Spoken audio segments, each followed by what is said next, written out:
Now that we got farms, what's next on the itinerary?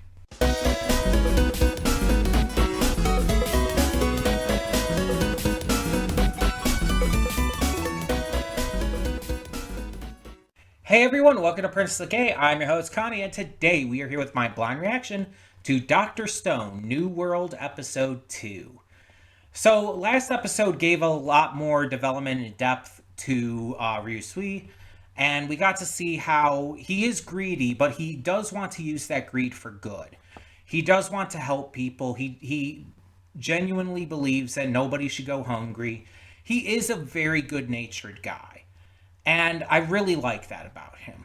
We also had a lot of farming stuff going on, really getting wheat growing.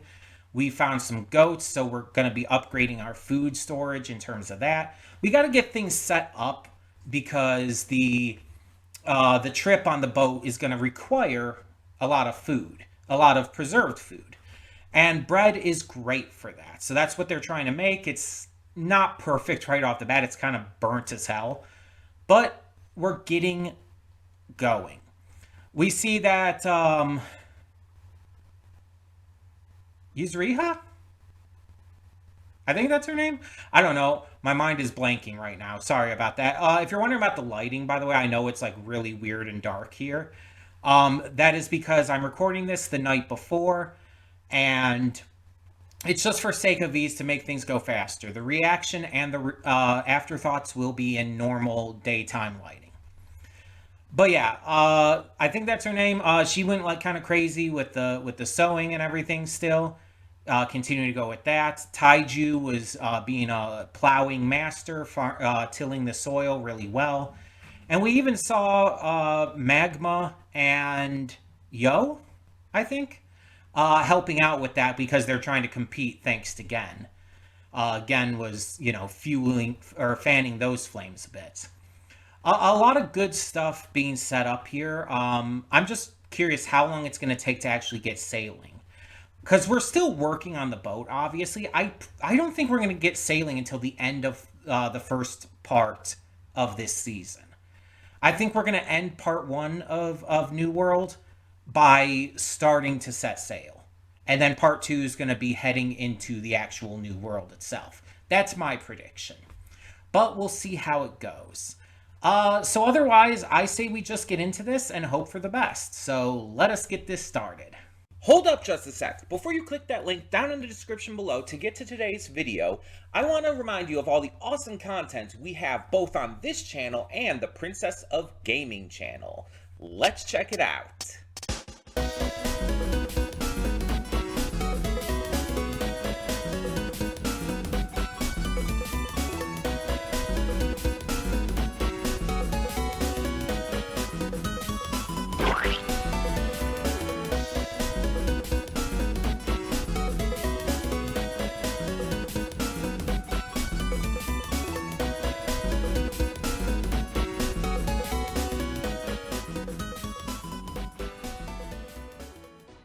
And we are back, and we'll begin with spoilers in 3, 2, 1, now.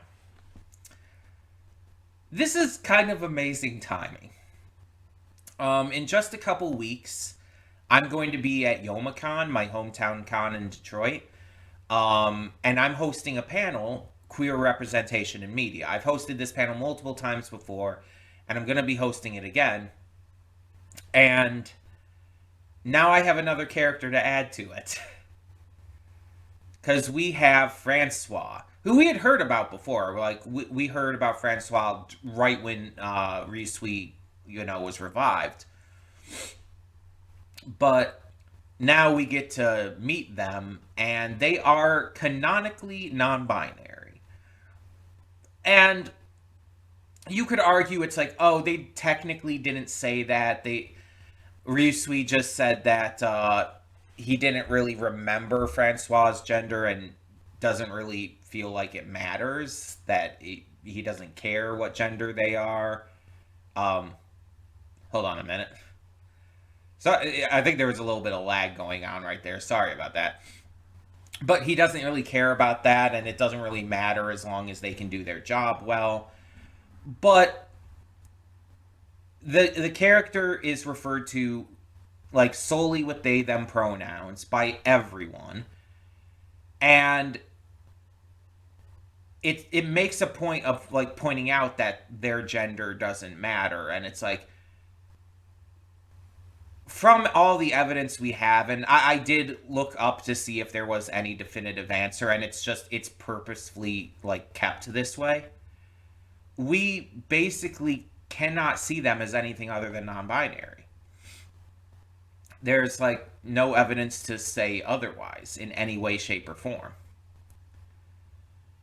And so I would consider this representation. As someone who is trans and non binary myself, for those who may be newer to the channel, I do use she, they pronouns. Um, this is like just really cool to see too, because it's like you get queer representation in anime every now and again. You get characters here and there, but non-binary representation is a lot more rare. It's probably, I would say, maybe the rarest representation. Maybe right up there with like trans men. You don't get a lot of those. You get more trans women than trans men, but it's still like just exceptionally rare. And so seeing it here and seeing like Ryusui's entire speech about it doesn't matter, that gender isn't important, that what's important is, what a person can bring to the conversation. That's the big deal here. And not only do we see Francois's obvious skills with like baking and whatnot, but we also see Francois in this episode confirm something I had said last episode, and I think even in the Ryusui special, that Ryusui's greed is noble. And they confirmed for us that Ryusui's greed is not just simple self-serving greed. He wants the best for everyone. He wants everyone to be able to thrive. And this is, like I had been saying, the kind of time where greed is good. When you're using it to help others, when you utilize greed for the sake of not just yourself, but for the people around you, that is greed, but it's utilized in a very, positive, almost philanthropic way. Like you are working for the sake of the world, of helping people thrive and survive. And that's like noble as fuck. And we see that Francois is extremely loyal to Ryusui, and it very much comes across as that they believe in Ryusui's, ideologies. And so that's probably why they're so loyal in the first place, because they see Ryusui's ideologies as noble and worthwhile. And so they're going to follow that, and they're going to like support that with everything they have, which is amazing. I love that. But this episode gave us even more than that. We also had Minami, who is this reporter who we've known all this time, and we get to know a lot more about her here. Not only has she been like hiding away some revival fluid, which is how we get Francois back in the first place, but we find out that, she wasn't a reporter just out of necessity for a job. She had a great passion for photography that started when she was a little kid and got a camera for Christmas.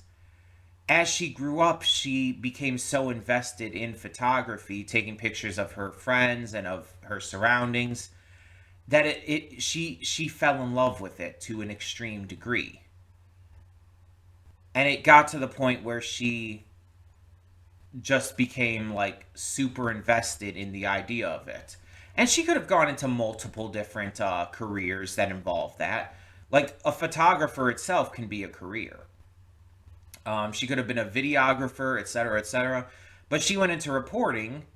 Um, I assume probably because it allows her not only to use her skills and passion for photography, but also to be able to report on things, to be able to, you know, get information and the word of what's going on out there to others.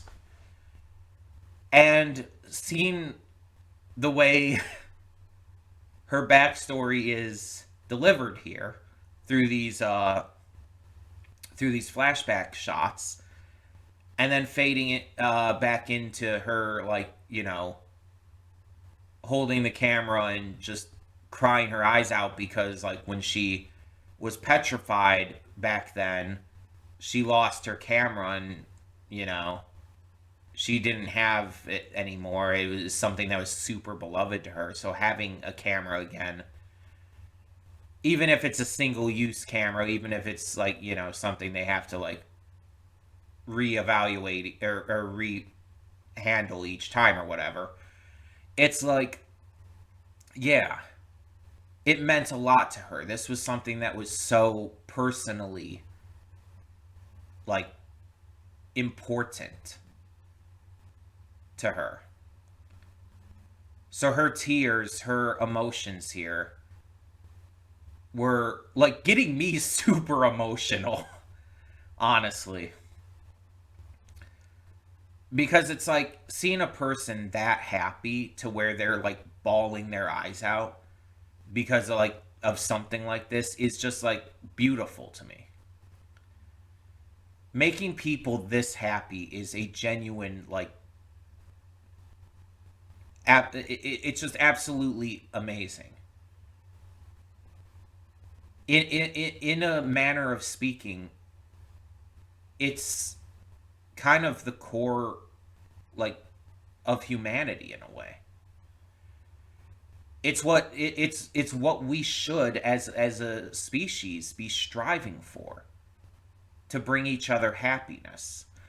Unfortunately, the world oftentimes goes the opposite direction, and there's way too many people who try to bring each other down and try to hurt each other, whether physically, emotionally, or, ideologically.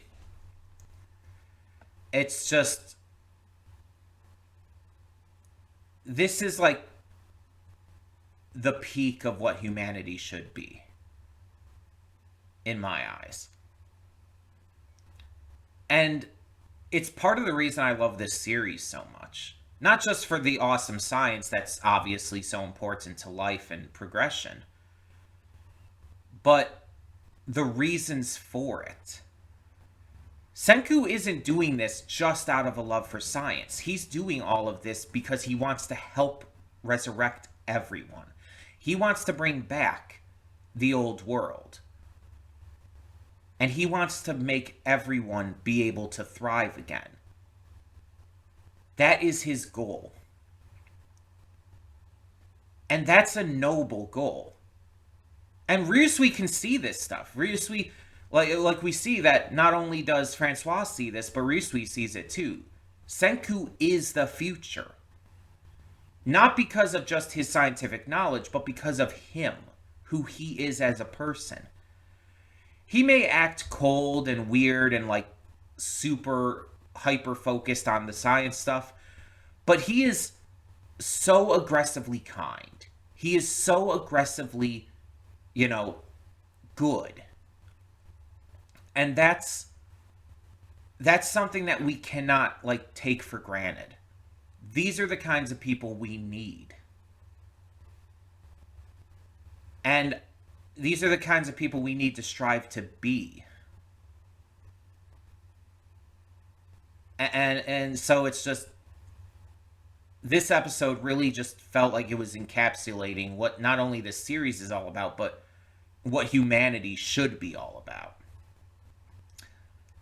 And then, with the obvious focus this series has on science, ending this off like referencing who is the man considered to be the most famous scientist in history, Albert Einstein, by having Senku's picture, the first picture taken in the New World, being of him doing the Einstein tongue out pose, is unquestionably perfect. And it was making me tear up at the end, because it's like it was just so perfectly handled. Because you have to reference like huge name scientists. You have to do that. In a series like that, that's guaranteed. And Einstein is the biggest name of them all.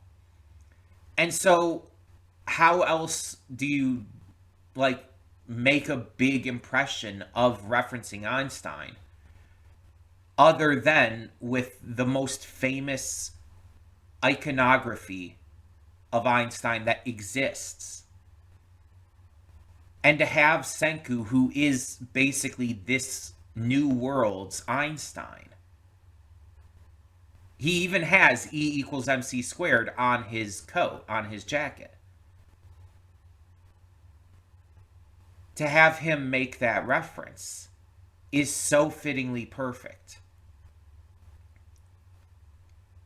And yeah, it's just, this shit's just awesome, man. Like, this is the kind of like content that I strive to see on this channel. This is the reason I react. I'm not even kidding you, and I'm not like over exaggerating this. The reason I react to content rather than watching all this stuff on my own is because I want to share this experience with you guys, because I enjoy doing so.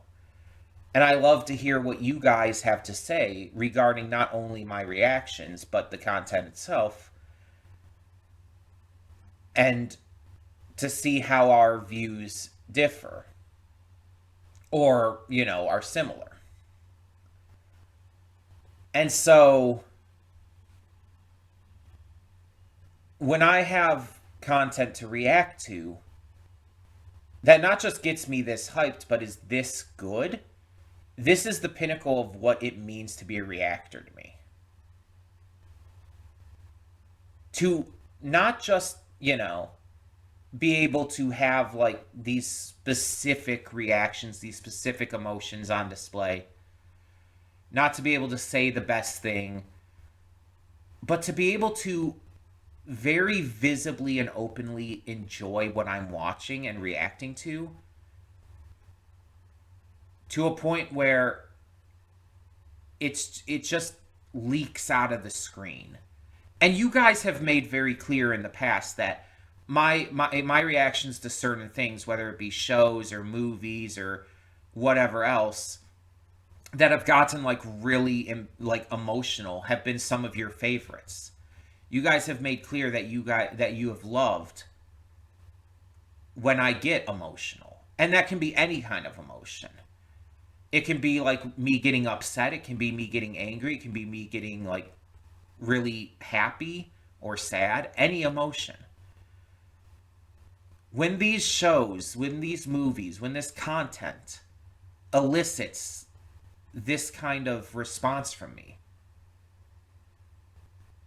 that's why I react. Because it opens up an honest view of humanity. Not just from me, but from you who respond to my reactions. From you who find value in these.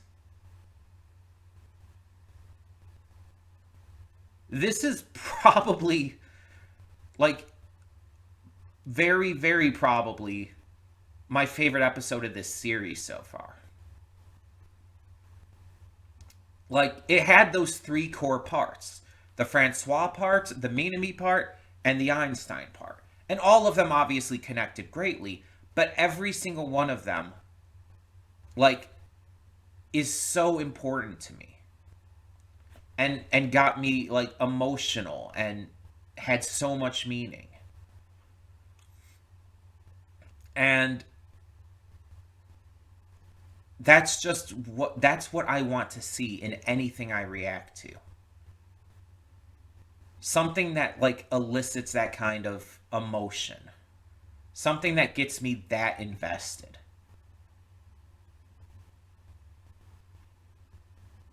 And I don't expect it with like every episode. I don't expect every single episode or every single movie I react to or every single YouTube video to elicit that. Because if it did, it wouldn't mean as much. The fact that it only happens every once in a while or every so often is what makes it mean more. And I think that it was extremely successful here. I think that this was like just probably one of the best things I've reacted to lately.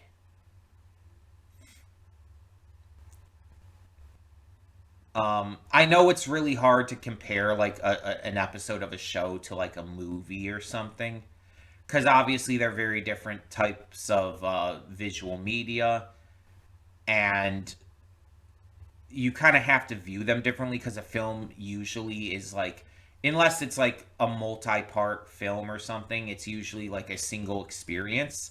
Even if it's part of a wider franchise like the MCU, you can enjoy the movie on its own. But a show with an episode of a series, it's a part of the whole. It'd be like watching like 15 minutes of a film. You're only seeing like a part of the greater whole. So it's a very different viewing experience. So it's hard to like compare them, to rate them together. Like I wouldn't like try to compare this to like a lot of the movies I've reacted to lately, even the ones that I like consider to be the very tip top of that. I would compare it more to other shows I've reacted to, and specifically episodes of those shows that I've reacted to lately. This is probably one of the best like show episodes that I've seen like in a while. And I'm not going to say it's the best, just one of the best. This was next level. And it just, again, it meant so much to me on so many levels. Obviously, the non binary representation, but even the passion of me to me and everything, like just that always means a lot to me. And then, of course, like the science aspect of it. Obviously, meaning a lot to this series and the depths of it, meaning everything to humanity. So, just this episode hit on every level. It even brought back Kasaki in the amazingly dapper suit, which is also a massive plus, but that's, just a minor, like, little thing, especially since he burst out of it. But yeah, that was even great. Every single moment of this episode was greatness. And I couldn't have loved it more. And we have our bread now as well. We have the bread, like the exact kind of bread we would need for the trip. 10 months at sea, stolen bread would be perfect. Also, very tasty. Again, I'm not 100% sure if I've had it. I might have. I'd say there's a good chance I have.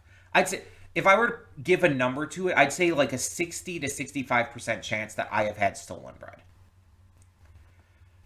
Um, but I'm not sure. Because, like I said, if I have, it's been a long time. It's been a long time. Um,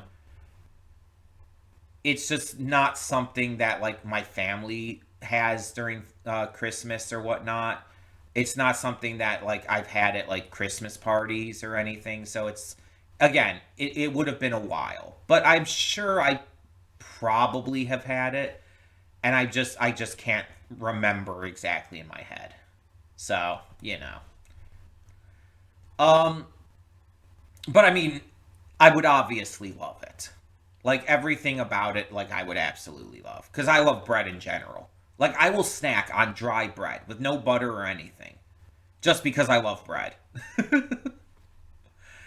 Preferably bakery bread, not like the sliced bread you get like in the loaves. That I mean, I will snack on that if I have nothing else, but the bakery bread that is a little more crispy, has a little more texture to it. That's more of the like really good bread that I will, snack on endlessly. But either way, yeah, I just really loved this episode. I loved like everything about it. And so I'm very excited to see what comes next. And hopefully this season continues to just impress me. I will say right off the bat, my goal here is I guess it's not right off the bat, it's like at the end of these afterthoughts, but my goal here is to watch this entire part of the season all the way through without taking a break. Because Dr. Stone is one of those shows that I think I can do that with a little easier than others. Because we're already going to be taking a break in between part one and part two of the season, because it's actually split like that. So my goal is to try and get through like I think it's 12 or 13 episodes to get through all of that without taking a break, which should be very doable. But we'll see how it goes. If for whatever reason I change my mind on that or something like forces me to take a break or whatnot, I will let you know. But yeah, we will we'll right now assume that we're going to get through all of this part of the season without that. But that being said, yeah, I'm just very excited to see more. I really love this, and I'd love to hear your thoughts on it. Tell me what you thought of this episode of Dr. Stone New World, and for now, I'm Connie, and I'm signing off. See y'all next time.